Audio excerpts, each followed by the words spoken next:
Hi everyone, hope you're doing well from wherever you're watching this channel, depending on your time zone. Now, the truth in this country is that William Ruto has the power, but Raila Odinga has the people. So in as much Ruto is enjoying the state power, Raila Odinga is enjoying the people's power. And because of this, Ruto is at risk. You can't be in power and you lack the people's power when you are in a democratic country where now people have a right to speak and they go to the ballot to elect.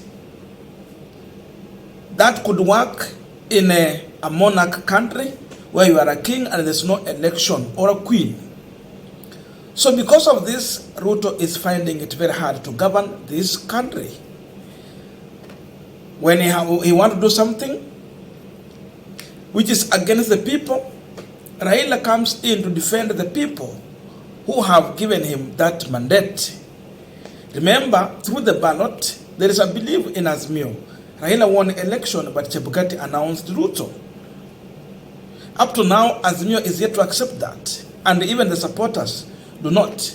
And as of late, Kenyans are now joining Raila Odinga, believing that indeed Ruto did not win election. And because of this, it is becoming too hard for William Ruto to govern this country. When Raila called for mass action, the country became ungovernable. And because of this, Ruto is quickly being viewed as a lame duck president. He wants to force things on Kenya, and the Kenyan people are saying no. And because of this, the only language they feel that Ruto will understand is mass action. And when it got to mass action, it shows a president who has failed to govern.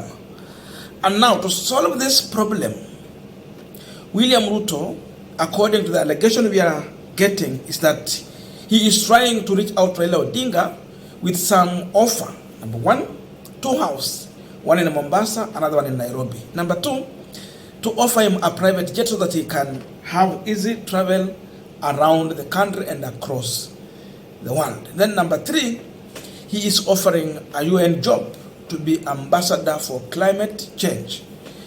These are the offers that he's putting on table so that Raila Odinga can accept. But now, the bombshell is that Raila Odinga has said no to any of those offers or all of those offers. He is not with Ruto and is saying he don't want. And this one was also shared on Robert Alai tweets. This is what he's saying. They have offered Baba home in Nairobi and Mombasa plus private jet and UN ambassador for climate action jobs. Raila has said no. These guys are real pretenders. Baba is not interested in your nonsense. He wants you to give Kenyans tangible solutions. Raila was able to say this one, that they will force they will force William Samuel Ruto to deliver to Kenyans. And they will not allow him to wash away all the struggle they have fought for to bring change in this country in terms of how we engage in our politics, the level of democracy we have in this country. You know, it's something we celebrate. We can't compare that to either Tanzania or Uganda, who are our close neighbors. And of course, we have relatives in Uganda and Tanzania. You can't compare Kenya to that in terms of level of democracy. It's different. And I'm not saying that Uganda and Tanzania are not democratic. They are. But Kenya is a little bit elevated in terms of how they handle their issues. Ruto is even taking us back more than where Tanzania and Uganda is. Too much back. Like you want to take Kenya to the level in which they were just getting out of the colonial regimes and taking off from there. That's where he's heading to. And Raila is saying, no, we will not allow you to take us into this direction. We will fight for it, and we are here. We will force you also to deliver to Kenyans. But again, what does this one mean if Raila Odinga would buy into this or succumb to Ruto's offer. And again, why Ruto is offering all this? Before we discuss this, just a quick request. For those who are watching and you have not subscribed, please consider subscribing. To our return subscribers, I must say thank you so much. And again, to all our viewers, please give this video a thumbs up. Thank you so much. And back to this discussion. Now, look at this.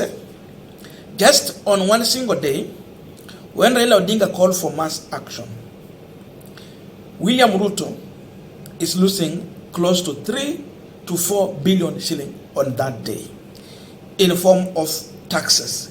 KRA is unable to collect because people will close their business and go to the mass action to express their anger and dissatisfaction in Ruto's governance. So, 4 billion is not small. So if Raila will call in a week 2 times, it means he's losing 8 billion. And if you call 4 times in a month, then you can understand how much is that money.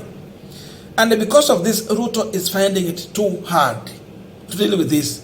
So he think of what offer can I give so that he take this offer and I continue to govern and have this money collected. That's the first thing, money. Number 2, when you don't have the people's power, but you have the state power, it is dangerous. So for Ruto to gain people's power, which every politician will have to have, it is true getting Raila Odinga on his side, because when Raila will take this offer, it means he's moving to his side. And when he moves, then that people power is going to be splitted. Those who will go with Raila, those who will refuse, and now at what Ruto has, he will manage. That is what he's looking for. And therefore, Raila Odinga taking this offer means supporting Ruto's agenda of overtaxing Kenyans. And that's why Raila Odinga is saying, no, you take the offer, you are supporting it.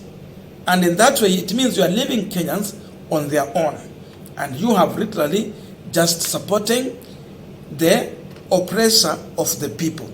Because of this, Raila Odinga is saying, no, I will not join you. And secondly, which is very important, if Raila Odinga will take this kind of offer, it means Raila is actually recognizing William Ruto's presidency. Up to now, there is a dispute in public opinion court that those who voted for Raila believe that they were robbed. And up to now, they still speak about it. That's why they're talking about opening the server. So taking this offer, it means you are recognizing William Ruto as the president. Because of this, Raila is saying, I'm not yet ready to recognize your presidency. This one also means that Raila Odinga will not be on ballot in the next election if he's taking this offer. Because Ruto is serving first term. It's not like Uhuru who is serving second term. So there's no way Ruto will be supporting Raila Odinga. It means taking this offer, you are with Ruto. So that alone means you will not be on ballot. Because then you are in line with the William Ruto's agenda. So what else, what the new thing you will be offering to people? It's nothing. Because of that, it tells you that Raila could be on ballot in the next general election. And that's why he is saying no. Number 3, taking this offer means that Raila Odinga will not be sponsoring a different candidate against William Ruto in the next election.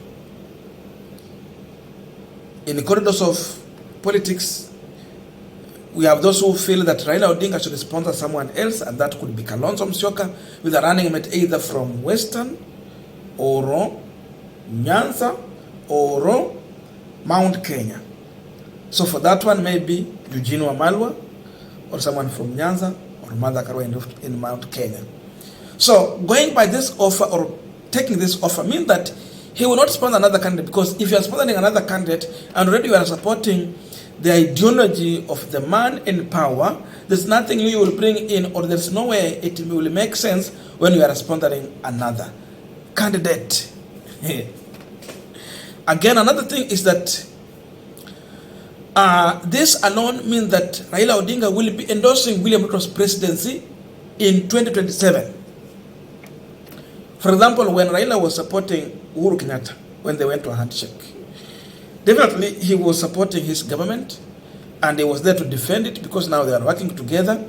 And with that alone, it means in the next election, one of these two was supposed to support the other one. And that's exactly what happened. Uhuru supported Raila Odinga's agenda, and that is it. So in this one means that Ruto will be on ballot. So who will be supporting it? It literally means that Raila Odinga will be supporting William Ruto's candidature. And again, going by this offer means that Raila Odinga is accepting retirement. Imagine you have the people's power.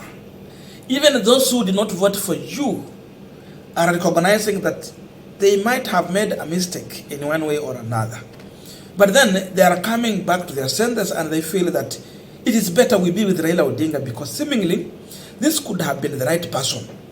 So you have that kind of endorsement across the country and you have the people on your side. Then your competitor has the state power, but you don't have the people power. So when you fall into his trap, it means people who are with you will run away from you. That alone means you have compromised your position politically. And that means you will be digging your own political grave. In fact, when your retirement will not be one of the best. You better retire when you are with the people rather than when you are with the oppressors of the people. Lastly, taking this offer means that you are leaving Kenyans on their own. Because Kenyans are feeling that they have been oppressed. They're feeling that they need someone to defend them. And that person is you. When they see you, they see their defender. And that's why now Raila Odinga is enjoying the people's power across the country. He's enjoying it because Kenyans are feeling that it is Raila Odinga who can defend them. They see him as their defender. That's why when Raila Odinga gives a way forward, when he planned a political direction in the masses, now people are following. Imagine when Raila Odinga called for mass action. In Eldoret, people were demonstrating. In Nakuru, there was mass action. In Nyeri, people were on the road.